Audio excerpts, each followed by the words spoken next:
Hello everyone, good morning. অনেক দিন পর একটা ব্লগ শ্যুট করছি, তাও অনেক অনেক দিন পর। আর আজকের দিনটা খুবই স্পেশাল আর খুবই সুন্দর একটা দিন। তো আজকের দিনটা কি তোমাদের সবটাই বলবো। তো দেখো, সকালের কাজ সেরে বিছানাটাও আমি গোছগাছ করে নিয়েছি। তারপর দেখো চলে এসেছি এখন রান্না বান্না করতে।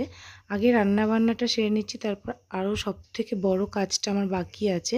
তো চলো তোমাদের বলেই দিই সেই স্পেশাল দিনটা কেন আজকে। কারণ আজকে হচ্ছে কার্তিক পুজো, আর আমরা বাড়িতে কিন্তু কার্তিক পুজো করি। কারণ মনা পেটে থাকতে তখন আমাকে একটা কার্তিক দিয়ে গিয়েছিল। তারপরে 2 বছর 3 বছর পরে আমার মেজো যাকে দিয়েছিল কার্তিক। তো সেই থেকে আমাদের কার্তিক পুজো হচ্ছে, এখনও উদযাপন দেওয়া হয়নি। আবার এইবার একটা কার্তিক দিয়ে গেছে, সেই কারণটাও তোমাদের আমি বলবো। তো এদিকে রান্নাবান্না হয়ে গেছে, আর এই দেখো আমার মিঠাই রানী ভাইকে পেয়ে তো খুব খুশি, সোজা ঘরে নিয়ে চলে এসেছিলো। তো তোমাদের দেখাতে নিয়ে এলাম ছোট্ট কার্তিকটা। এটা আমাদের কিনে এনেছে এই বড় কার্তিকটা, আমরা যেহেতু বাড়িতে পুজো করব তাই। আর এই হচ্ছে ছোট্ট কার্তিক। তো দেখো, স্নান সেরে আমি চলে এসেছি পুজোর কাজ করতে। যেহেতু আজকে বাড়িতে পুজো, তাই নিরামিষই রান্না বান্না করেছি, আর খুব একটা বেশি কিছু রান্না করা হয়নি। তো দেখো, এখানে পুজোর সব জোগাড়যন্ত্র করছি। আর এখানে ভোগ বানাবো, খিচুড়ি ভোগ। তাই ভাজাভুজি করার জন্য সবজিগুলো এখন কেটে নিচ্ছি। আর আমি একা পুজো করছি না, আমার সঙ্গে আমার জাও পুজো করছে।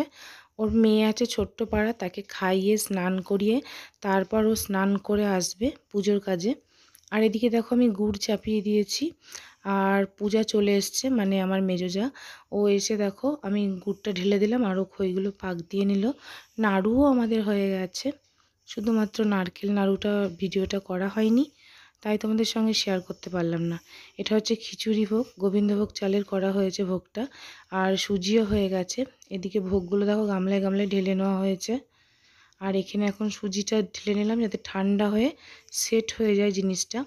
আর এদিকে দেখো লুচি বেলা হচ্ছে, এবার আমি লুচিগুলো ভেজে নেব এক এক করে। আর লুচিগুলো এত সুন্দর ফুলছে যে লুচিগুলো ভাজতে দারুণ মজা লাগছিল। তো দেখো, একদম ফুলকো ফুলকো লুচি এক গামলা মতো প্রায় হয়ে গেছে। আর এদিকে এখন ভাজা চাপানো হলো।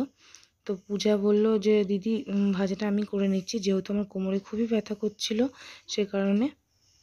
তো বেশ কিছুক্ষণ রেস্ট করে আমি ঠাকুর ঘরে চলে এসেছি, আর এখন সব গোছগাছ করব। তো দেখো, তার আগে বেলুনগুলো ফুলিয়ে সাজিয়ে নেব। তো বেলুনগুলো সব ফুলিয়ে নিয়েছি, এবার সাজানোর পালা। আর পূজার দিকে সব ভোগগুলো নামিয়ে দিয়ে গেছে, এগুলো আমি আমার মতো করে সুন্দর করে সাজিয়ে নেব। দেখো বন্ধুরা, তো এদিকে আমি সাজিয়ে নিয়েছি, এখনও কিছু কিছু সাজানো বাকি আছে। যেমন আসন দেব, চাল আলু দেব, যেগুলো দিতে হয় আর কি। তো সেগুলো আবার সন্ধে দেওয়াও বাকি আছে। সন্ধেটা পূজা দিয়ে দেবে বলল, আর ফলটাও ও কেটে দিয়েছে। তো এখানে আমরা বসে গেছি পুজো করতে। পাশে মা বসে আছে, মা পুজো দিচ্ছে না বাট বসে আছে।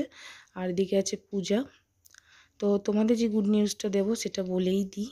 সেটা হলো মিঠাই রানী আবার দিদি হতে চলেছে, সেই কারণে আমাদের একটা ছোট্ট কার্তিক সোনা দিয়ে গেছে বাড়িতে।